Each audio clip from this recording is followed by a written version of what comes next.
তোমরা ভাবতে পারবে না যে ফেটে যাওয়া দুধের ছানা দিয়ে এত সুন্দর নরম সফট তুলতুলে মজাদার রসমালাই হয়। না বানিয়ে খেলে কখনোই বিশ্বাস করবা না যে এটা খেতে কতটা পরিমাণে মজা হয়। আসসালামু আলাইকুম ভিউয়ার্স, কেমন আছো সবাই? আশা করি সবাই ভালো আছো, আমিও ভালো আছি আলহামদুলিল্লাহ। আজকে কিন্তু আমি ফেটে যাওয়া দুধের ছানা দিয়ে রসমালাইয়ের রেসিপি শেয়ার করবো তোমাদের সাথে। তো রেসিপিটা তোমরা সবাই কিন্তু দেখবা।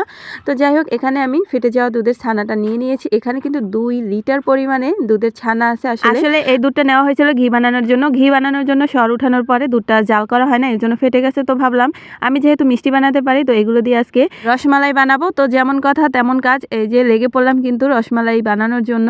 একটা শ্রেণীর ভিতরে এই যে ফেটে যাওয়া দুধের ছানাগুলো ঢেলে হাতের তালু দিয়ে ভালো করে এভাবে আর কি ফেটে নিতেছি। মানে যতক্ষণ না সবগুলো ছানা একসাথে হবে, এভাবে সফট হবে, ততক্ষণ ভালো করে ফেটতেই হবে।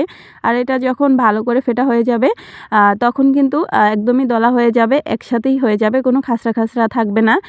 তারপরে কিন্তু এই যে ভালো করে আমার ফেটা হয়ে গেছে, ডোটা তৈরি করা হয়ে গেছে। এরপর আমি একটু ঘি নিয়েছি 1 চামচ, নেওয়ার পরে হাতের তালুতে 2 হাতের তালুতে ভালো করে লাগিয়ে তারপরে কিন্তু এই যে অল্প অল্প ডো নিয়ে ভালো করে গোল করে শেপ তৈরি করেছি। কতটা সুন্দর হয়েছে। তোমাদের কাছে ঘি না থাকলে সয়াবিন তেল দিয়েও কিন্তু এভাবে বানিয়ে নিতে পারো, কোনো সমস্যা হবে না। তবে খেয়াল রাখতে হবে যে এই যে ডোটা তৈরি করেছি ওইটা কিন্তু যেন সফটই থাকে, নরম নরম থাকে, শক্ত না হয়ে যায়। যদি শক্ত হয়ে যায় আবার ভালো করে একটু ফেটে নিবা, তাহলেই কিন্তু হয়ে যাবে। তো আমি এভাবে করে সবগুলোই কিন্তু বানিয়ে নিয়েছি। তো এটা বেশি একটা কষ্ট হয় না, কষ্ট একটু হয় মানে যখন এই ছানাটা ফেটা লাগে তখন কিন্তু আর কি একটু কষ্ট হয়, সময় লাগে। যত তাড়াতাড়ি হয়ে যায় ততই ভালো হবে। আর তোমরা একটু খেয়াল রাখবে যে ছানার ভিতরে যেন কোনো প্রকার পানি না থাকে, একদম শুকনো শুকনোই থাকে। মানে শুকনো থাকলে ভালো হয়, তাড়াতাড়ি হয়। আর মিষ্টিগুলোও কিন্তু ভালো হয়, বা রসমালাই যে যেটা বলো। তো আমার কিন্তু বানানো হয়ে গেছে। আর এখন যেহেতু আমি রসমালাই বানাবো, এর জন্য কিন্তু একটা কড়াইতে দুধ, চিনি, পরিমাণ মতো নুন আর একটা এলাচি, একটা দারচিনি দিয়ে দিলাম। আর সামান্য একটু পানিও দিয়েছি। তোমরা হয়তো বলতে পারবা দুধ দেওয়ার পরে পানি কেন দিয়েছি। আসলে এটা বেশিক্ষণ একটু জাল করা লাগবে, এর জন্য আমি পানিটা দিয়েছি। আর পানি দুধ সবটাই টেনে যাবে। তো এই যে যখন আর কি দুধটা ফুটে গেছে, তারপরে কিন্তু আমি এই যে ফুটন্ত দুধের ভিতরে মিষ্টিগুলো দিয়ে দিলাম। আর এখন আমি একটা ঢাকনা দিয়ে ঢেকে রেখে দিব।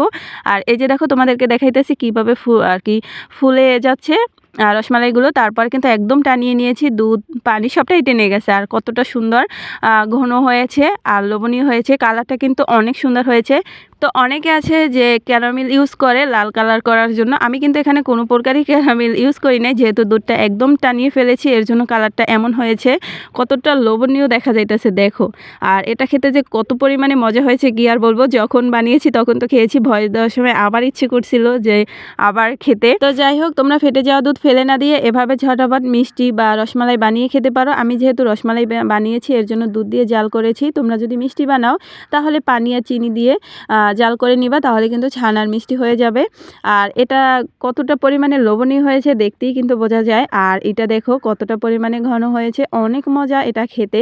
কতটা সফট, কতটা নরম তুলতুলে হয়েছে তোমরা তো দেখেই বুঝতে পারছো। তোমরা অবশ্যই একবার হলেও এভাবে ফেটে যাওয়া দুধ ফেলে না দিয়ে ট্রাই করে দেখবা, অনেক ভালো লাগবে এটা খেতে।